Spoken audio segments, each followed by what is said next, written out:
Hi guys, it's 𝗟𝗓𝗡𝗏 from Audio Direct, and the LR4 is now all done, cleaned, sanitized, and not only that, we have the rather fetching Pioneer flagship AVH-Z9250BT with wireless CarPlay and wireless Android Auto, all connected up thanks to this double DIN conversion kit. Every single thing works, including the stereo controls for volume, and we're not going to put it on any radio channels so that we don't infringe any copyright, but that's all working.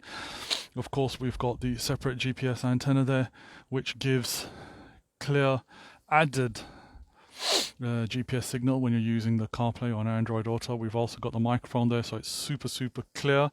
Fantastic stereo system. Of course, comes with a remote control, but now you don't have to take your hands off the steering wheel anyway. It's all working, as well as the factory rear camera.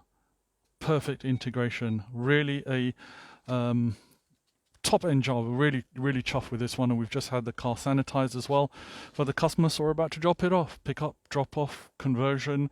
All the speakers have been changed as well, including the factory subwoofer as well, but we've retained the original factory amplifier, so quite proud of ourselves on this one actually. Lovely bit of British LR4 getting the treatment from Audio Direct and 𝗟𝗓𝗡𝗏. Need anything? Hit us up, people. Take care, stay safe, stay home.